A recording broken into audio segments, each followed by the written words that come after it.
Bonjour, bienvenue dans cette nouvelle vidéo. Aujourd'hui, on va parler de logiciels de traitement et plus particulièrement de Luminar 4.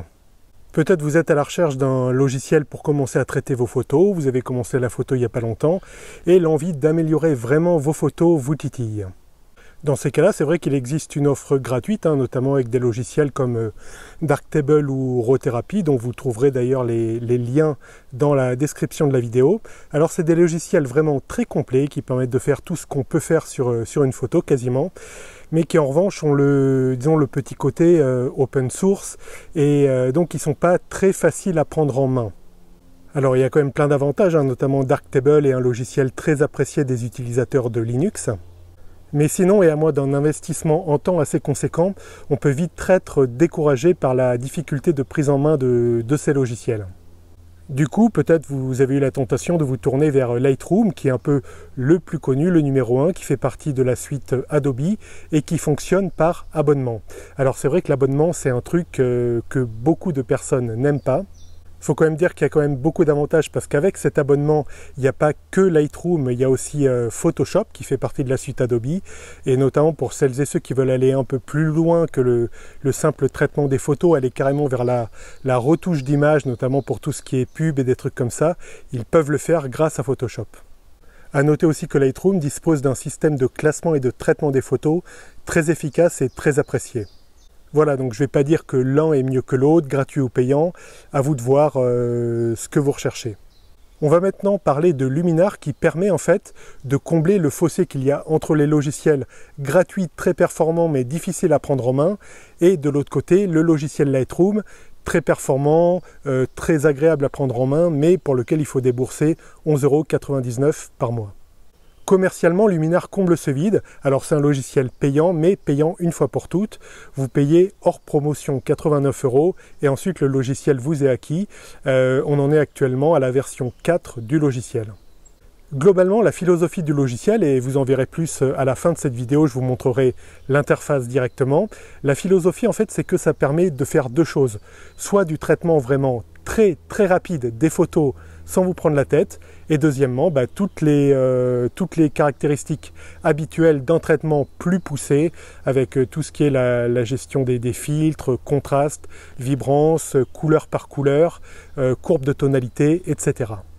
Pour parler du traitement rapide, il y a deux curseurs qui se trouvent dans l'onglet AI Amélioration pour Artificial Intelligence Amélioration et ça permet en deux curseurs d'améliorer vos photos en même pas 20 secondes, c'est assez bluffant, vous verrez en fin de vidéo avec la démo. Donc cette fonction rapide peut vous intéresser si vous avez, je ne sais pas, si vous revenez d'un reportage et que vous avez à traiter 300 ou 400 photos, qu'il n'y a pas d'exigence artistique particulière, vous apprécierez de traiter en 2 temps 3 mouvements toutes les photos.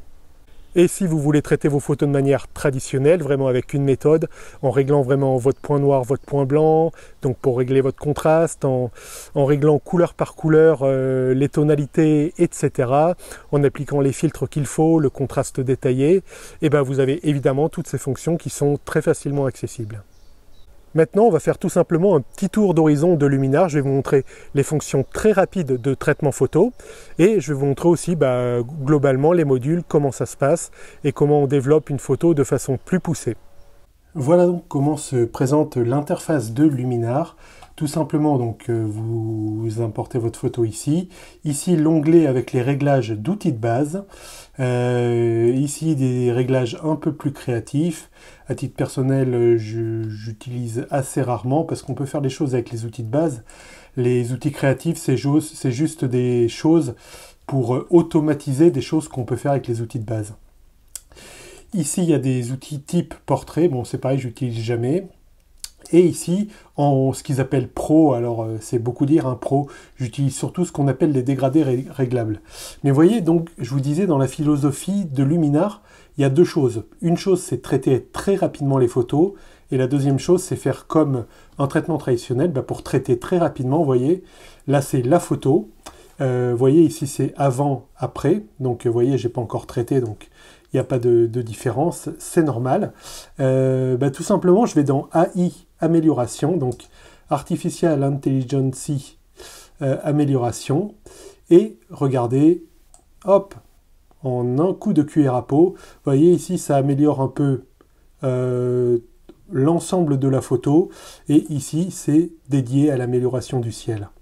Et vous voyez, alors il ne faut pas trop pousser, mais hop, vous voyez, vous avez une photo qui a été redynamisée comme ça, en un coup de cuillère à peau, quoi. Donc ici, avant, après. Vous voyez, toc. C'est voilà. Donc si vous avez une série je sais pas, comme je disais, 200 ou 300 photos à traiter, vous rentrez votre photo, AI amélioration, hop, AI accent pour une amélioration un peu générale, et embellissement du ciel. Hop, voilà. Et vous avez quelque chose de très bien. Après, vous voulez faire du noir et blanc, conversion noir et blanc, convertir en noir et blanc. Et voilà, tout simplement. Après, donc, je vais effacer ça. Hop. Ah non, c'est pas ce que je voulais faire. Hop, réinitialiser, voilà. Après, évidemment, vous pouvez traiter une photo de manière traditionnelle, et c'est ce qui est préférable quand il y a un nombre raisonnable de photos à traiter. Alors, pour parler de noir et blanc, évidemment, il faut faire de la conversion noir et blanc, mais après, vous allez vraiment faire tout ce qui est au niveau de la lumière, régler votre contraste, hop, ici, avec vos noirs, hop, et ici, vos blancs, vous voyez, hop, avant-après, voilà, bref, faire tout ce que vous pouviez faire avec un logiciel, avec les autres logiciels, Lightroom, etc. Donc vraiment, vous pouvez tout faire avec ce logiciel, notamment améliorer évidemment le ciel en jouant sur la luminance du bleu, vous voyez. Bien qu'étant en noir et blanc, il faut quand même tenir compte des couleurs différentes. C'est pour ça que c'est bien d'avoir un vrai module de conversion noir et blanc et pas se contenter de mettre la saturation à 0. Ici, on peut vraiment améliorer couleur par couleur et vous voyez, hop, en jouant sur le bleu, enfin, ce qui était anciennement bleu, le ciel, on redonne du détail. Voilà. Hop, avec l'outil par exemple, de vignettage ici. Hop, voilà. Donc, vous voyez, on peut apporter une touche quand même un peu plus personnelle à son traitement, comme le ferait un Lightroom ou un autre logiciel, et c'est vraiment très très ergonomique, quoi. Voilà, donc en gros, AI amélioration avec ces deux curseurs pour en 10 secondes même pas améliorer sa photo, et sinon tous les modules de gestion de la lumière, de gestion de la couleur, de conversion noir et blanc, de contraste avancé, de dégradé réglable, sont aussi disponibles, et ce de manière très instinctive. Merci pour votre attention. N'hésitez pas, si une personne est intéressée par la photo, à lui partager cette vidéo, surtout si elle cherche un bon logiciel photo. Pensez à vous abonner, à liker, à commenter. Il y a une vidéo qui sort tous les vendredis à 18 h.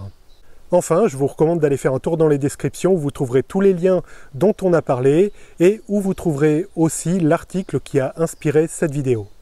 Je vous dis à très bientôt et faites de belles photos. Ciao!